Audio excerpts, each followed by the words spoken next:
Hello, and welcome to the Less is More Education podcast with your host, Steve Flores, where I review the research that is most relevant to pedagogy and education policy to help teachers in their ongoing learning. And today we're going to discuss why California is number one, but not in a great way. So I hope you enjoyed the podcast. To keep the podcast going, like and subscribe to the podcast on you can do it on Apple Podcasts, on Spotify, or wherever else you listen to podcasts. You can also find me on Instagram and on YouTube at lessismore.education. And if you'd like to contribute to the podcast, you can contribute through Patreon at patreon.com/lessismoreeducation. And today what I wanted to do is I wanted to talk about why California has just been announced as number one in illiteracy in the United States. So this is coming from a report on this website called Capital Weekly, or news organization by Will Shuck. And the title is called California Shockingly Has the Lowest Literacy Rate of Any State.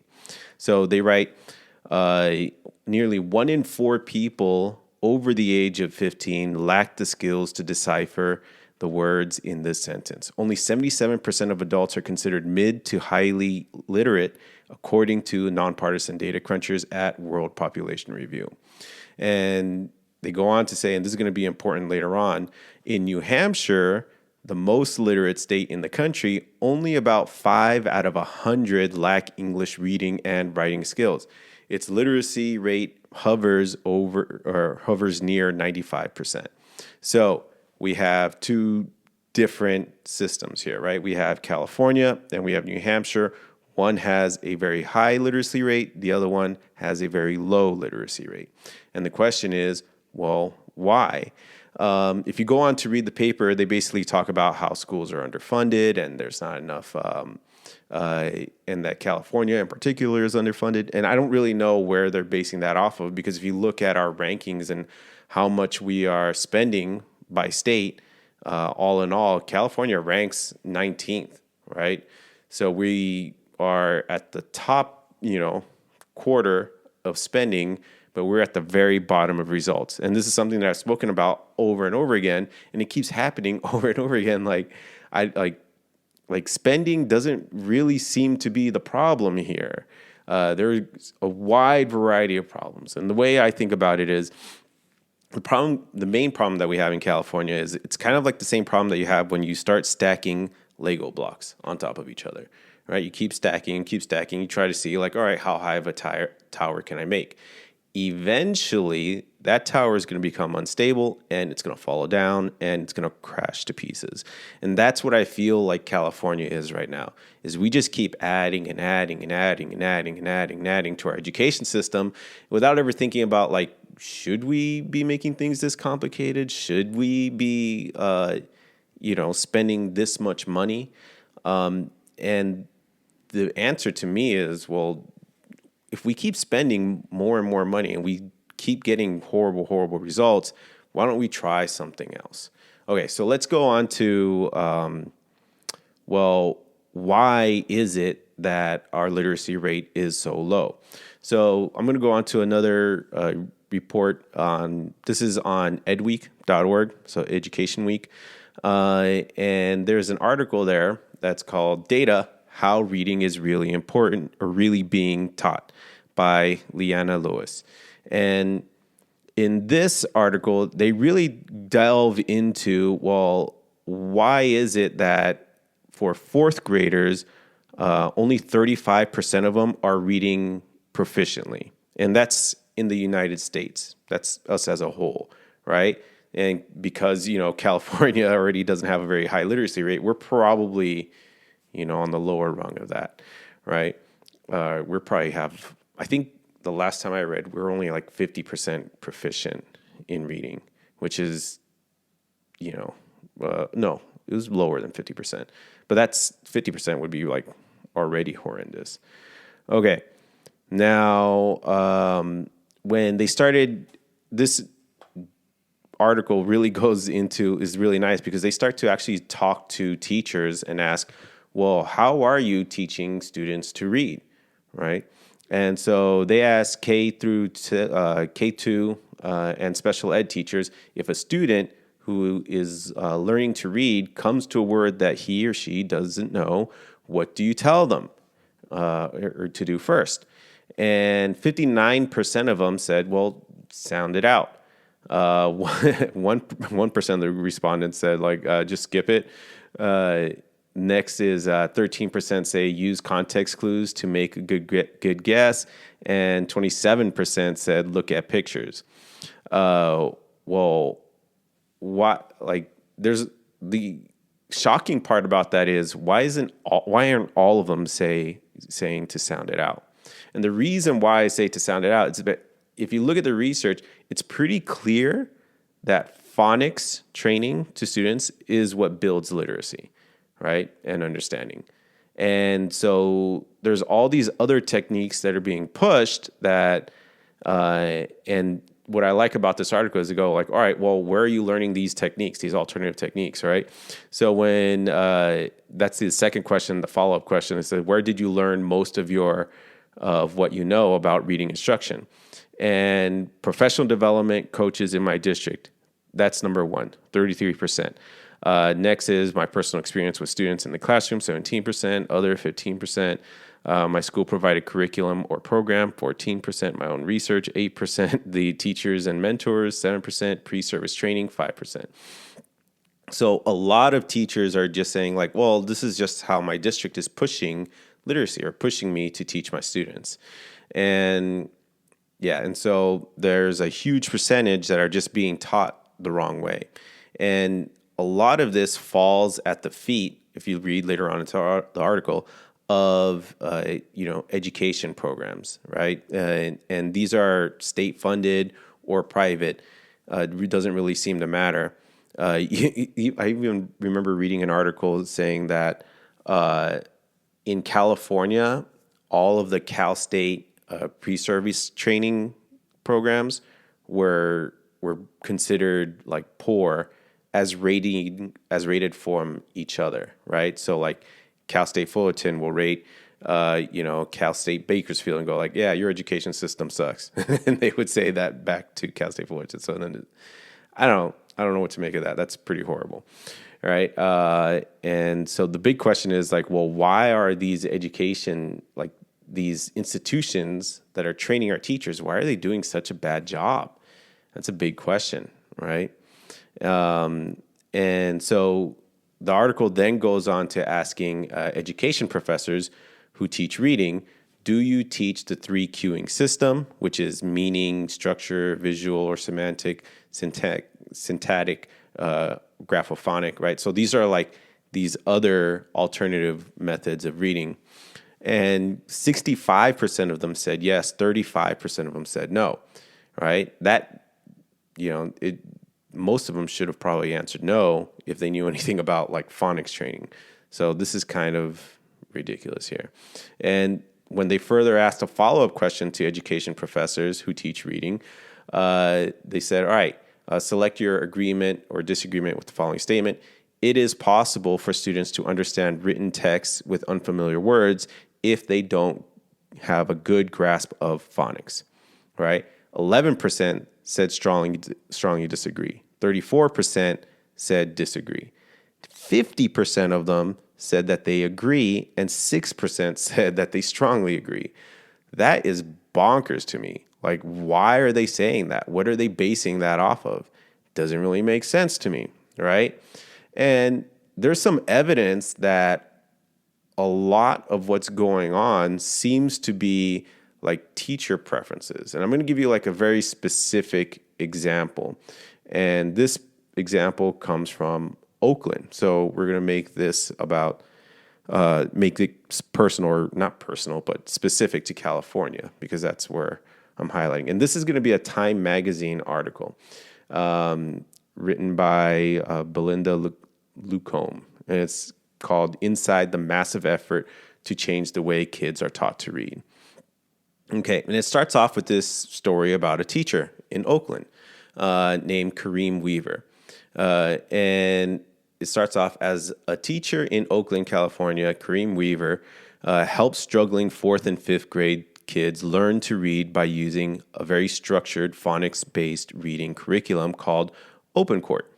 It worked for the students, but not so much for the teachers. For 7 years in a row, Oakland was the fastest gaining urban district in California for reading, recalls Weaver, and we hated it. Okay, that should tell you a lot of what's going on already.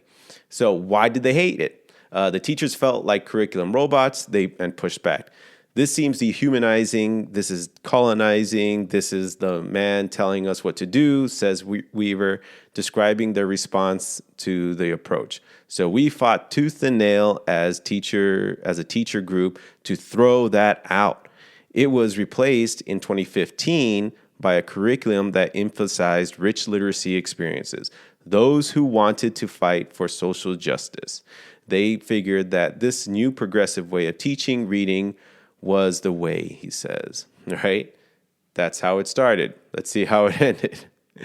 Right now, Weaver is heading up a campaign to get his old school district to reinstate many of the methods that teachers resisted so strongly, specifically systematic and consistent instruction in phonemic awareness and phonics. In Oakland, where you have 19% of Black kids reading, that can't be maintained in society, says Weaver, who received an early and vivid lesson in the value of literacy in 1984 after his cousin got out of prison and told him the other inmates stopped harassing him when they realized he could read their mail to them. It has been an unmitigated disaster.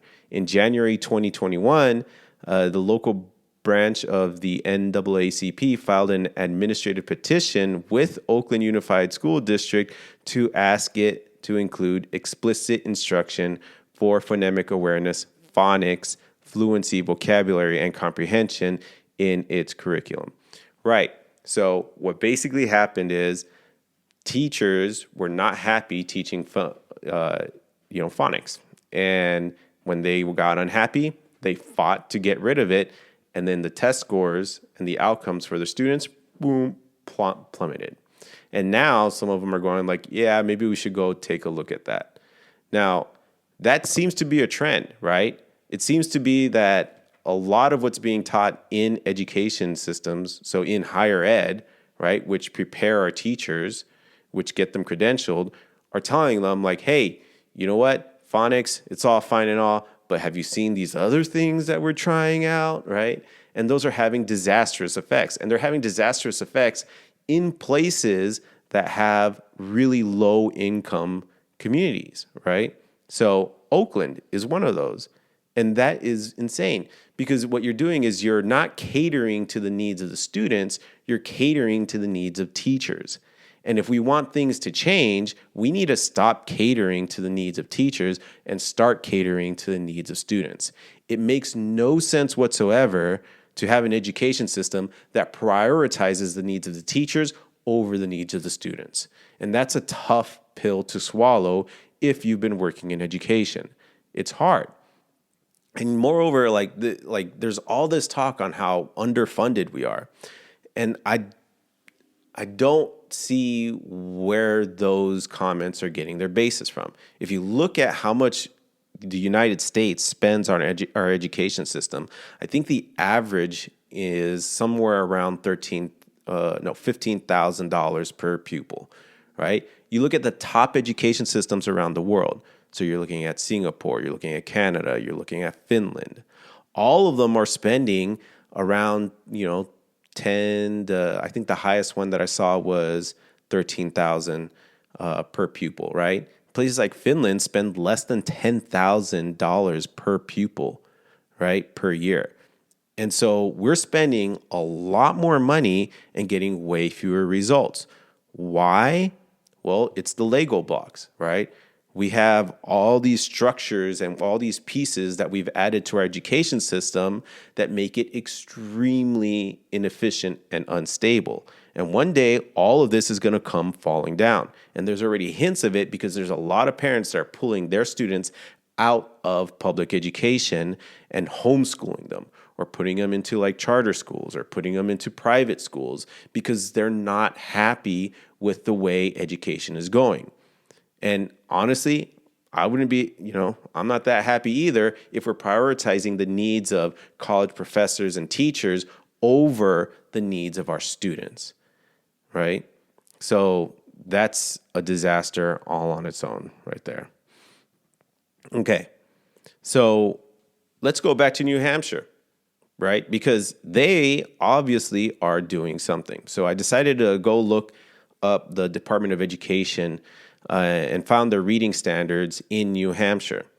Okay, let me read it to you. So these are the Common Core state standards for English language arts and literacy in history, social sciences, science, and technical subjects. So this is foundational skills, K through 5, and we're just going to look at kindergarten. So they have a section that's titled Phonics and Word Recognition. So students should know how to apply know and apply grade level phonics and word analysis skills in decoding words. Demonstrate basic knowledge of one-to-one letter sound correspondences by producing the primary sound or many of the most frequent sounds for each consonant. Associate the long and short sounds with common spellings, graphemes, for the 5 major vowels. Read common high-frequency words by sight, right? The, of, to, you, she, my, is, are, do, does, for example, and distinguish between similarly spelled words by identifying the sounds of the letters that differ. Why is New Hampshire doing so well? They incorporated the research showing that phonics is the best way to teach reading into their standards, right? They prioritize the needs of their students over the needs of their teachers or the wants of their college professors. And if you want to do that in California, good news is you can. If you look at the Common Core standards in California, they explicitly say that these are the things that students should know, but we're not going to tell you how to teach them, right? There's no guidance on how to do things like teaching certain things like reading in California. That means that you, as a teacher in California, get to choose how you teach your students reading. And if your school district is pushing towards something other than phonics, you can make your voice strong by saying, hey, there is research out there that shows that phonics is the best. Look at New Hampshire.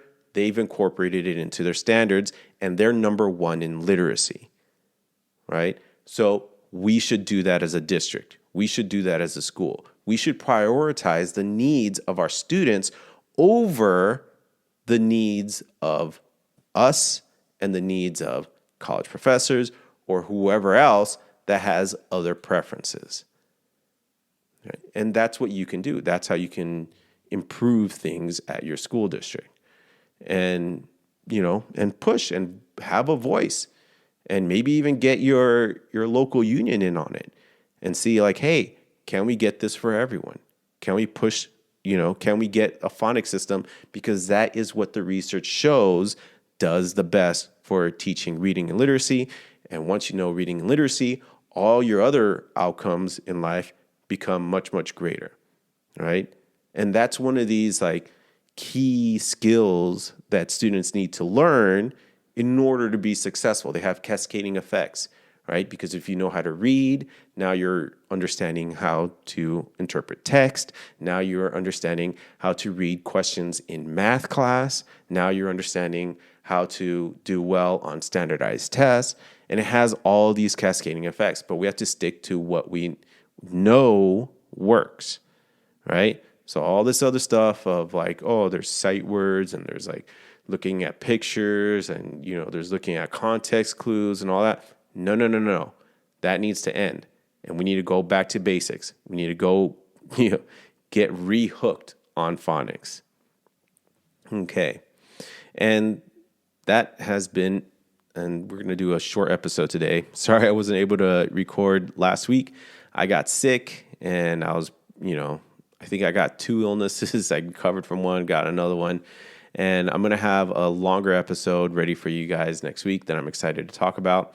And that talks about like what are called, one of the things is related to what we're talking about today called trifecta skills. And these are, what are the skills that are like fundamental, right, to understanding other things, and malleable, things that anyone can learn, and things that students wouldn't have learned anyway, right, that will have the largest impact in their lives. And phonics is one of those things. Okay. All right.